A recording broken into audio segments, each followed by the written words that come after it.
Hello friends, welcome back to our channel. சிறுகடிக்க செல் upcoming review பார்க்கலாம். நம்மலாம் எதிர்பார்த்துட்டு இருந்த மாதிரி என்னடா அது வீடு கிடைக்குமா கிடைக்காதான்னு எதிர்பார்த்துட்டு இருந்தோம். சிந்தாமணி கெத்தாக இருக்காங்க, வீடு நமக்கு தான் கிடைக்க போகுது, நம்ம வச்ச ஆளுங்க வந்து பணத்தை திருடிட்டாங்க அப்படின்ற மாதிரி வந்துட்டு அவங்க ஒரு ஆசையில் இருந்துட்டு இருக்காங்க. வீடு நம்மக்கிட்ட போயிடக்கூடாது, ஏத்துக்கு போகணும். மீனாக வராங்களா, மீனாவே திமிராக பேசிடுறாங்க. அவங்க உனக்கு இந்த வீடு கிடைக்காதுன்னு மீனாவும் கொஞ்சம் வருத்தப்பட்டு இருக்காங்க.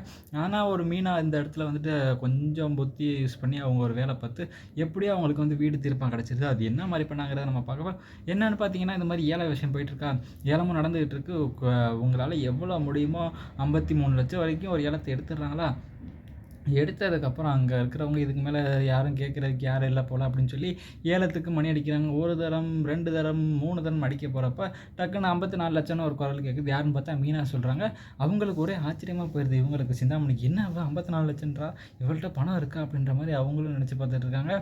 என்னங்க 54 லட்சமா, 54 லட்சம் ஒரு தரம் இப்படி மறுபடியும் அடிக்க போகிறாங்க. இங்கே சிந்தாமணி ஐயோ இவ 54 லட்சம் எப்படி இருந்தாலும் இவ காசை கொண்டு தரும் அப்படின்ட்டு சிந்தாமணி அங்கே பார்த்தீங்கன்னா அவங்க 55 லட்சம்ன்றாங்க.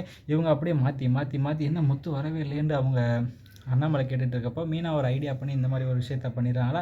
அண்ணாமலைக்கு இப்போ தான் புரியுது, மீனா நமக்காக தான் இந்த மாதிரி பண்ணுறா, முத்து எப்படியா சீக்கிரமாக வரணும் அப்படின்னு சொல்லி முத்துக்கு எவ்வளோ ஃபோன் பண்ணி பார்க்குறாங்க. அவங்களும் எப்படியோ அங்கே அந்த ஆளுங்களை தேடி கண்டுபிடிச்சி அடித்து பிடிச்சி எப்படியோ முத்து அந்த பணத்தை வந்து கொண்டு வந்துடுறாங்க. இதுவும் ஒரு 1.5 கோடி வரைக்கும் போயிருது ஏலம். 1.5 கோடியா, இதுக்கு மேலே போனால் நம்மளால் தாங்காது போலே அப்படின்னு பார்த்துட்டு இருக்கப்போ முத்து வந்துட்டு ஏலத்தை நிறுத்துங்க அப்படின்ற மாதிரி வர்றாங்க. என்னாச்சு ஏதாச்சும் பார்க்குறப்போ இது எங்கள் அப்பாவோட வீடுங்க, நான் தான் உங்கள் பையன், இதுதான் எங்கள் அப்பா அப்படின்னு சொல்லி இந்த ஏலத்தை நீங்கள் கொடுக்கானா, அதுக்கான அமௌண்ட் இவ்வளோ தானே, 35 லட்சம் தானே, நான் கொடுத்துட்றேன் அப்படின்ற மாதிரி சொல்லி அந்த ஃபைனான்சியர்கிட்ட கொடுத்துட்றாங்க. ஃபைனான்சியர் என்ன பண்ண முடியும், அவரும் நமக்கு வேணுங்கிற அமௌண்ட்டுக்கு வந்துருச்சு, சட்டப்படி இது கரெக்டு தான் மேடம், நான் எதுவும் பண்ண முடியாது அப்படின்னு சொல்லி எனக்கு வேணுங்கிற அமௌண்ட்டு வந்துருச்சு ஓகே அப்படின்ற மாதிரி அவரும் கையெழுத்து போட்டு கொடுத்துட்றாங்க. எப்படியோ வந்துட்டு மீனாக்கு வந்து அவங்க வீடு வந்து கிடச்சிருது.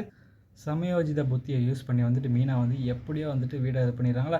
சிந்தாமணிக்கு இங்கே ஆப் ஆயிருந்துச்சா, நம்ம என்ன தான் பண்ணாலும் இந்த மீனா எப்படியோ பண்ணிட்டல அப்படின்ற மாதிரி அவங்க வந்து டென்ஷனில் இருந்து போகிறாங்க. இங்கே எப்படியோ வீடு கிடச்ச சந்தோஷத்தில் அண்ணா அப்படியே சந்தோஷத்தில் குதிக்கிறாங்க.